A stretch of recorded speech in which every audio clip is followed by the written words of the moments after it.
ጤና ይስጥልን የአዲስ ማለዳ ተከታታዮች ለዜናችን ተጀምረዋል። አበይት ጉዳዮቹን ጠቁማችሁ በአማራ ክልል ምዕራብ ጎጃም ዞን ሰከላ ወረዳ ከ6 በላይ ሰዎች በአሰቃቂ ሁኔታ መገደላቸውን አዲስ ማለዳ ያነጋገረቻቸው ነዋሪዎች ገለጹ። ይህ በእንዲህ እንዳለ የምስራቅ እዝ ዋና አዛዥ ሌትናንት ጄኔራል መሐመድ ተሰማም እዙ በአማራ ክልል ከተሰማራ ጀምሮ የውጭ ጠላቶች አጀንዳ አስፈጻሚዎችን ሴራ በመረዳት የጠላትን ፍላጎት የሚያመክን ህገ መንግስታዊ ግዳጁን በብቃት እየተወጣ እንደሚገኝ ተናግረዋል። ህወሓት በትግራይ ክልል እኔ የማልሳተፍበት ምርጫ ፈጽሞ አይካሄድም ሲል አስታወቀ። በነ ኮሎኔል ደመቀ ዘውድ የሚመራው የወልቃይት አስተዳደር እንዲፈርስም ጠይቋል። የዩናይትድ ስቴትስ አሜሪካ የአፍሪካ እዝ አፍሪኮም ዋና አዛዥ ጄኔራል አንደርሰን የኢትዮጵያ ጉብኝታቸው ዋነኛ ዓላማ ኢትዮጵያን ጨምሮ ቀጠናው ስጋት ውስጥ በመሆኑ ነው አሉ። አስቀድመን ያስተዋወቅናቸውን ርዕሰ ጉዳዮች ጨምሮ ሌሎች ዘገባዎችንም ይዘናል። አብረን እንቆይ። በአማራ ክልል ምዕራብ ጎጃም ዞን ሰከላ ወረዳ ከ6 በላይ ሰዎች በአሰቃቂ ሁኔታ መገደላቸውን አዲስ ማለዳ ያነጋገረቻቸው ነዋሪዎች ገለጹ። በአማራ ክልል ምዕራብ ጎጃም ዞን ሰከላ ወረዳ በአሽፋና ገውት በሚባሉ ቀበሌዎች መካከል በሚገኝ ጥል በሚባል አካባቢ ህዳር 14 ቀን 2018 ዓ.ም ከ6 በላይ ሰዎች በአሰቃቂ ሁኔታ መገደላቸውን አዲስ ማለዳ ያነጋገረቻቸው ነዋሪዎች ገልጸዋል። ስማችን ለደህንነታችን ሲባል አይገለጽ ሲሉ አስተያየት ከሰጡት መካከል የሟቾች ቁጥር በተጨባጭ 6 መሆኑን የሚያነሱት የአካባቢው ነዋሪ በጥቃቱ የተጎዱት ወጣቶች መሆናቸውን በማንሳት ሁኔታውን አስረድተዋል። በንጹሃን ወጣቶች ላይ የናይት ድርጊት የፈጸመው አሽፋ ቀበሌና ጉት ቀበሌ መካከል ጥልም የሚባል አካባቢ ነው። እዛ ላይ ሁሉም ወጣቶች ናቸው። የሚገርምሽ ከ25 እና ከ20 በላይ ባሉ እድሜ ያሉ ናቸው እነዚህ ወጣቶች የሞቱት። የባጃጅ ሾፌሮች እንዲሁም ደግሞ በእናት አባቶቻቸው ጋር የሚኖሩ ተማሪዎችም ጨምሮ ነው የሞቱት። በክልሉ እየተካሄደ ባለውና 2 ዓመታትን በተሻገረው የፌዴራሉ መንግስትና የፋኖ ኃይሎች ጦርነት ምክንያት አካባቢው ወትሮም ቢሆን ሰላም ከራቀው ቆይቷል ያሉት አስተያየት ሰጪው ድርጊቱ የተፈጸመው እጅግ አሰቃቂ ሲሉ በገለጹት ሁኔታ መሆኑን አጽንኦት ሰጥተዋል። መሞት የተለመደ ነው። አዛውንቶችን፣ ቀሳውስቶችን መግደል የተለመደ ነገር ነው። ነገር ግን ሰሞኑን በአካባቢው የተፈጸመው ድርጊት ፍጹም ከሰዋዊ ባህሪ ያፈነገጠ ነው ሲሉ ኮንነዋል። ሌላኛው ስም አይገለጽ ሲሉ ሁኔታው ለአዲስ ማለዳ ያጋሩት የአካባቢው ነዋሪ በበኩላቸው የሟቾች ቁጥር 14 እንደሆነ በመግለጽ ጥቃቱ የተፈጸመው በመንግስት ጸጥታ አካላት መሆኑን ተናግረዋል። እስካሁን 14 ተገኝቷል። እንደየጥሻውም በየመንገዱ ዝም ብሎ በየቤተክርስቲያኑ እንትን እያለ ግን 6 ወጣቶችን ግን አንድ ላይ ይዘዋቸው ሲቆዩ ቆይተው የተቀመጡበት እዚያ በተጠለሉበት ቦታ ነው። በትምህርት ቤቱ ላይ ደረሽ ናቸው። ይሄ ወጣው ሲሄዱ ለአንዳንድ ሽማግሌዎች ማለት ነው ከአቅማችን በላይ ሲሆን እንዳትነኩን ስንል ረሸኑን ገለናል፣ ሬሳንስ አንሱቅ በሩ ብለዋል። የሽማግሌዎች አልፈው ለአንዳንድ ያገኙት በእድሜ ገፋ ላሉት ጠቅላላ ሁሉ ወንድ ነው። የሟቾች ቁጥር ወደ 21 ከፍ እንደሚል ያነሱት የአካባቢው ሌላኛው ነዋሪም ሌሎቹ አስተያየት ሰጪዎች ሁሉም ጥቃቱ የተፈጸመው በመንግስት ጸጥታ ኃይሎች መሆኑን ገልጸዋል። 21 ሰው ወደ ጥልማቦ 6ቶችን አንድ ላይ ጥልማቦ ቤቱ አካባቢ ላይ ነው። አሽፋና ካቁት መሀል እነዛኞችን ቀሪዎችን ደግሞ በየቦታው አሽፋ ላይ አሁንም አሽፋም እንደዚህ በተመሳሳይ ንጹሃኖችን የባጃጅ ሾፌሮችና እዛው ዝም ብሎ የተቀመጡትን ንጹሃኖችን እንደዛ በተመሳሳይ ገድለዋል። ወደ ላይ አሁንም ከጥልማቦ ወደ ላይ ደግሞ ከፍ ብሎ ወደ ጅግሪታ ዮሐንስ የሚባል አካባቢ አለ። እዛ አካባቢም ደግሞ አሁን እንደዛ ገድለዋል በተመሳሳይ። አካባቢው ሰላም የለውም የሚሉት ነዋሪዎቹ ከዚህ ቀደም ህዳር 9 ቀን በአካባቢው በድሮን በተፈጸመ ጥቃት በአንዲት ሴት ላይ የአካል ጉዳት መድረሱን ገልጸዋል። አሁን ላይ ህዝቡ በከፍተኛ ስጋትና ሰቀቀን ውስጥ መሆኑን የሚናገሩት አስተያየት ሰጪዎቹ ተመሳሳይ ድርጊት በሌሊት ሊፈጸም ይችላል በሚል ስጋት ማታ ወደ ጫካ እየሄዱ የሚያድሩ መኖራቸውንም አምስተዋል። ህዝቡ በጣም በስቃይ በፈተና ላይ ነው ያለ። አሁን በቃ ሌቱን ሁሉ መጡ በተባለ ቁጥር ይህን ያየ ህዝብ ዝም ብሎ ሲሮጥ በቃ ሲባንን በየገደሉ በየጥሻው ነው የሚያደር ቤቱን ንብረቱን ትቶ በጣም ህዝቡ እየተሰቃየ ነው ያለ። በጣም በብዙ ነገር እየተንገላታ ፍርሃት፣ ስጋት በጣም በፍርሃት ድሮንም እየተመታ ነው። በባለፈ በድሮን ትምህርት ቤቱን ያው ላይ አውድመው አንድ ሴት ጎድተው ነበረ። ሌላ እንትን አላሉም። አሁን በፍርሃት በሰቀቀ ስጋት ላይ ነው ሰው ያለ። ከሟቾቹ 6ቱ በደረሰባቸው አሰቃቂ ግድያ ምክንያት በዕለቱ የተቀበሩ ሲሆን ቀሪዎቹ ተከታዮቹ ቀናት የቀብር ስነ ስርዓታቸው መፈጸሙን አዲስ ማለዳ ከአስተያየት ሰጪዎቹ ለመረዳት ትችላለች። በመጨረሻም ነዋሪዎቹ የሚመለከተው አካል መፍትሄ ይስጠን፣ ማህበረሰቡ የተሰቃየን ያለው መኖር አልቻልንም፣ ቀጣይም ይህ ነገር ይደገማል በሚል ሳቀናል ሲሉ ተማጽነዋል። አዲስ ማለዳም ጉዳዩን በገለልተኛነት ለማጣራትና የአካባቢ መንግስት ኃላፊዎችን ለማነጋገር የሞከረች ሲሆን በሙከሯም የምዕራብ ጎጃም ዞን ዋና አስተዳዳሪ ስልካቸው ዝግ በመሆኑም የህዝብ ግንኙነት ክፍሉ ደግሞ ጉዳዩን መረጃውን ከሰማ በኋላ የጸጥታ መዋቅሩ እንደሚያገናኙ ከገለጹልንም በኋላ የሚመለከተውን ክፍል ሳያገናኙም መልሶ ቢደወልም ስልካቸው ዝግ በመሆኑ ምላሻቸውን ማካተት አልተቻለም። ይህ በእንዲህ እንዳለ የምስራቅ እዝ ዋና አዛዥ ሌተናል ጄኔራል መሐመድ ተሰማ እዙ በአማራ ክልል ከተሰማራ ጀምሮ የውጭ ጠላቶች አጀንዳ አስፈጻሚዎችን ሴራ በመረዳት ጠላትን ፍላጎት የሚያመክን ህገ መንግስታዊ ግዳጁን በብቃት እየተወጣ እንደሚገኝ ተናግረዋል። እዙ በተሰማራባቸው የጎጃም ዞኖች ህብረተሰቡ ዘላቂ ሰላሙ እንዲያገኝ በማድረግ ረገድ የሰራዊቱ አመራሮች ግዳጁ የሚጠይቀውን የአመራር ሚና እየተወጡ መሆናቸውንም ተናግረዋል። ጽንፈኛው ሲሉ የጠሩት ኃይል ህብረተሰቡን በመዝረፍ የአካባቢውን የጸጥታ አካላትና የመንግስት ሰራተኞችን ቤተሰቦችን በማገት እንግልት፣ ዛቻና ማስፈራሪያ በመፈጸም አስነዋሪ ተግባር አድርጓል ያሉት ሌተናል ጄኔራል መሐመድ በዚህ የተማረረው ህዝብን በከፍተኛ ደረጃ ጠላት ያሉትን አካል አምርሮ የጠላ በመሆኑ ለጸጥታ አካላቱ ድጋፍ እየሰጠ የተጀመሩ መሰረተ ልማቶች ጠናክረው እንዲቀጥሉ ማድረግ ላይ ይገኛል ብለዋል። ሰራዊቱ የአጥቂነት ሲሉ የገለጹትን መንፈስ በመላበስ በኃላፊነትና ተጠያቂነት ስሜት በቀጠናው የተሰጠውን ሀገራዊ ተልዕኮ ከክልሉ የጸጥታ አካላት ጋር በቅንጅት በመስራት ኢትዮጵያን ለባዕዳን አሳልፎ ለመስጠት አሰፍስፏል ያሉትን የውስጥ ባንዳ በገባበት ገብቶም የመደምሰስና የማጽዳት ግዳጁን አጠናክረው መቀጠል ተልዕኮውን በአጭር ጊዜ ማጠናቀቅ እንዳለበት ማሳሰባቸውን መከላከያ አስታውቀዋል። ህወሓት በነ ኮሎኔል ደመቀ ዘውዱ የሚመራው ወልቃይት አስተዳደር እንዲፈርስ ጠየቀ።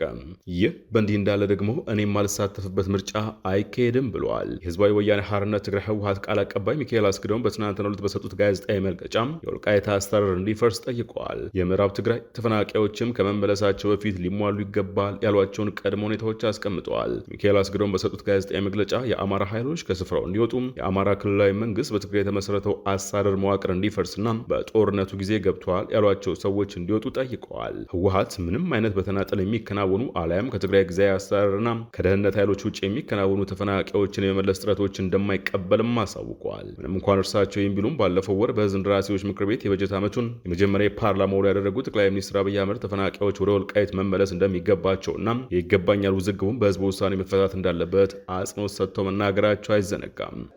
ዩኒክ አይደለም። ወልቃይት ላይ ጥያቄ ዩኒክ አይደለም። ሁሉም ጋር ጥያቄ አለ። ሁሉም ጋር የሚፈታው ግን በሰላማዊ መንገድ ህዝቡ ቦታው አርፎ በህዝብ ውሳኔ መሆን አለበት ነው። ህዝቡን ሆልድ አድርገው ይዘው አይመለስም ብለው የሚፈጥሩት ቀውስ ህዝቡ ላይ ችግር ከማምጣቱም በላይ ይህንን ጥያቄ ራሱ በሚያስቡት መንገድም ቢሆን ላለማሳካት እንቅፋት ይሆንባቸዋል። ሰላማዊ መንገድ ብቻ ነው የሚያዋጣው። ለምሳሌ ወልቃይት የዛሬ 25-30 ዓመት ከጎንደር ከነበረበት ወደ ትግራይ ተካሏል። በክልል ቆይቷል እዛ። በኋላ ደግሞ ችግር በውጊያው ሲፈጠር ደግሞ ያ ጉዳይ ወደዚህ ተመልሷል። ህጋዊና የህዝብ ውሳኔ ከሌለበት ነገ አንደኛው ደግሞ ጉልበት ሲያገኝ ይወስዷል ማለት ነው። በየተራ ከምንቀባበለው ህዝቡ ሰፍሮ ወስኖ በህጋዊና ሰላማዊ መንገድ ይቋጭ ነው ያለው። አብይ ይህን ቢሉም የህወሓቱ ቃል አቀባይ ግን የዘር ማጥፋት የፈጸሙ ኃይሎች ካሉበት ሳይወጡ ተፈናቃዮች እንደማይመለሱ ተናግረዋል። ቃል አቀባዩ የህወሓትን አወዛጋቢ የህጋዊ ሰውነትን በተመለከተ ሲያብራሩ ደግሞ የፓርቲው ህጋዊ ሰውነት ህጋዊ ባልሆነ መንገድ በምርጫ ቦርድ መታገዱን ገልጸው ተግባሩ የፌዴራል መንግስት ትግራይን ከፖለቲካ የማግለል ጥረት አካል ነው ሲሉ ፈርጀውታል። እንደ ቃል አቀባዩ እገዳው የፕሪቶሪያ ስምምነትን መንፈሱን አዳክሞታል። ህወሓት የአብይ አህመድ መንግስት የሰባተኛው ሀገር አቀፍ ምርጫ በዚህ ዓመት መካሄዱን ተከትሎም ፓርቲውን ለመግፋት ፍላጎት አለው በሚል ወቅሷል። ፌዴራል መንግስት ሊያደርግ የሚችለውን ለብቻው አሊያም ህወሓትን ለመተካት ከሌሎች ቡድኖች ጋር የሚከናወን ምርጫ የማድረግ ሂደት እንደማይቀበልም አስታውቋል። ፌዴራል መንግስት ብቻውን አሊያም ህወሓትን ለመተካት ከሌሎች ቡድኖች ጋር የሚከናወን ምርጫም የማድረግ ሂደትም እንደማይቀበለው አስታውቋል። ህወሓትን ያላካተተ ምርጫ በትግራይ ሊከናወን አይችልም ያሉት ቃል አቀባዩ የፓርቲውን ህጋዊ ሰውነት መመለስ የማንደራደርበት ጉዳይ ነው ሲሉም ተደምጠዋል። ከኤርትራ መንግስት ጋር ህወሓት ይሰራል ለሚለው ክስ ህወሓት ከድብቅ ከኤርትራ መንግስት ጋር በመደራደር ወታደራዊ እርምጃ ፌዴራል መንግስት ላይ ለመውሰድ እየተዘጋጀ ነው የሚለውንም የፈጠራ ክስ ሲሉ ውድቅ አድርገውታል። የዩናይትድ ስቴትስ አሜሪካ የአፍሪካ እዝ አፍሪኮም ዋና አዛዥ ጄኔራል አንደርሰን የኢትዮጵያ ጉብኝታቸው ዋነኛ ዓላማ ኢትዮጵያን ጨምሮ ቀጠናው ስጋት ውስጥ በመሆኑ ነው አሉ።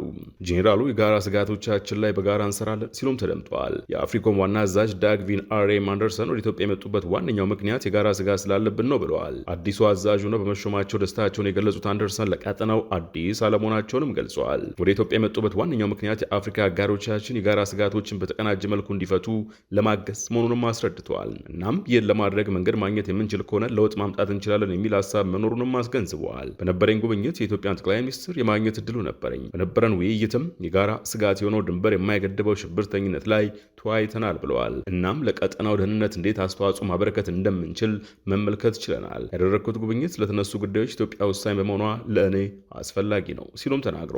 በአዲስ አበባ በነበረኝ ቆይታ የመተባበር አስፈላጊነት በአሜሪካና ኢትዮጵያ ብቻ ሳይሆን ከአፍሪካ ህብረት ጋር እና ከሌሎች የቀጠና አጋሮች ጋር አስፈላጊ እንደሆነ አጽንኦት የተሰጠበት ነበር ሲሉም አክለዋል። እያደገ በሚገኘው የደህንነት ስጋትና የሽብርተኞች እንቅስቃሴ በምስራቅ አፍሪካ በሳህልና በምዕራብ አፍሪካ መጨመር ጋር ተያይዞም የጋራ ጥረቶች ከመቼም ጊዜ አስፈላጊ ሆኗል ያሉት ዋና አዛዡ እነዚህ ችግሮች ከባድ መሆናቸውን እረዳለሁ ብለዋል። ስለዚህ ቀጣይነት ያለው ውይይት ከኢትዮጵያና ከአፍሪካ ህብረት አመራሮች ጋር እንዲደረግ እፈልጋለሁ ሲሉም ተደምጠዋል። ጄኔራሉ ከጠቅላይ ሚኒስትር አብይ አህመድና ከጠቅላይ ኤታማዦር ሹም ፊልድ ማርሻል ብርሃኑ ጋር መወያየታቸው የሚታወስ ሲሆን በተለይ ከፊልድ ማርሻሉ ጋር ባደረጉት ውይይት የኢትዮጵያ የባህር በር ፍላጎትን በተመለከተ በአዎንታ እንደሚመለከቱት ተገልጾ ነበር። ይሁንና በኢትዮጵያ አሜሪካ ኤምባሲ ባሰራጨው አጭር ቪዲዮ ላይ ግን ጄኔራሉ ስለ ኢትዮጵያ የባህር በር ፍላጎት ስለመነጋገራቸው ያሉት ነገር የለም። የፔሩ የቀድሞ ፕሬዝዳንት በተከሰሱበት የሙስና ወንጀል 14 ዓመታት እስራት ተፈረደባቸው። የፔሩ የቀድሞ ፕሬዝዳንት ማርቲን ቪዝካራ ስልጣን ላይ ከመውጣታቸው በፊት በፈጸሙት ጉቦ የመቀበል የሙስና ወንጀል ጥፋተኛ ሆነው በመገኘታቸው 14 ዓመት እስራት እንደተፈረደባቸው የሀገሪቱ ፍርድ ቤት ገልጿል። የቀድሞ የፔሩ ፕሬዝዳንት ማርቲን ቪዝካራ በሙስና ወንጀል ተከሰው የ14 ዓመት እስር የተፈረደባቸው ወደ ፕሬዝደንትነት ስልጣን ከመምጣታቸው 4 ዓመታት ቀደም ብሎም በአውሮፓውያን አቆጣጠር ከ2011 እስከ 14 የደቡባዊቷ ፔሩ ሞኪዮጎዋ ክልል ገዢ በነበሩበት ወቅት ውል ለማስፈጸም ከአንድ የግንባታ ስራ ተቋራጭ ድርጅት በተቀበሉት $676,000 የሚጠጋ ጉቦ በፈጸሙት የሙስና ወንጀል መሆኑን የችሎቱ የውሳኔ መዝገብ ያሳያል። ይሁንና ቀድሞ ፕሬዝዳንት የፖለቲካ ሴራ ሰለባ መሆናቸውን በመግለጽና ፍርዱ ትክክለኛ አለመሆኑን በመቃወም ካለፈው የጥቅምት ወር ጀምሮ የክሳቸው ሂደት ሲታይ በቆየበት ሁሉም የቀረበባቸውን ክስ በመካድ ሲከራከሩ ቆይተዋል። ይህ በቀል እንጂ ፍትህ አይደለም ሲሉም በኤክስ ገጻቸው ባሰፈሩት መልእክት የቀድሞ የፔሩ ፕሬዝዳንት የተፈረደባቸውን የእስር ብያኔ አጥብቀው ተቃውመዋል። ይሁን እንጂ አሉ ፕሬዝዳንቱ፣ ይሁን እንጂ ሊሰብሩኝ አይችሉም ሲሉም አክለዋል። የቀድሞ ፕሬዝዳንት የጠበቆች ቡድን የ14 ዓመት እስር ብቻ ሳይሆን ቪዝካራ ለ9 ዓመታት የመንግስት ስልጣን ከመያዝ የሚያግደውን የፍርድ ብያኔ በመቃወም ይግባኝ ማለቱንም ገልጿል። በሌላ በኩል በቀድሞ የፔሩ ፕሬዝዳንት ላይ የተወሰነው የፍርድ ብያኔ በቀድሞ ስያሜው አዲ ብሬክት አሁን ላይ ደግሞ ኖቮኖር በመባል የሚታወቀው ግዙፉን የብራዚል የግንባታ ድርጅት ያሳተፈውና በሀገሪቱ መንግስታዊ ስልጣንን ለግል ሀብት መፍጠሪያ መጠቀሚያ በማድረግ ከፍተኛ ቀውስን እየፈጠረ የሚገኘውን የሙስና ወንጀል በመመርመር ላይ ለሚገኘው የፔሩ የፍትህ አካላት መርማሪ ቡድን ትልቅ ድል መሆኑ ተጠቅሷል። በፔሩ ከዚህ ከሙስና ወንጀል ጋር በተያያዘ ከአውሮፓውያን አቆጣጠር 2018 ወዲህ 6 ፕሬዝዳንቶች ስልጣን ላይ ወጡና እንዲወርዱ የተደረጉ ሲሆን በዚህም ደቡብ አሜሪካዊቱ ሀገር በማያባራ የፖለቲካ አለመረጋጋት አዙሪት ውስጥ ሆና እንድትቀጥል እያደረጋት መሆኑን ተዘግበዋል። ዕለታዊ ዜናችን ተጠናቋል። አዲስ ማለዳን ሰብስክራይብ፣ ላይክ እና ሼር ማድረግን አይዘንጉ። ጤና ይስጥልን።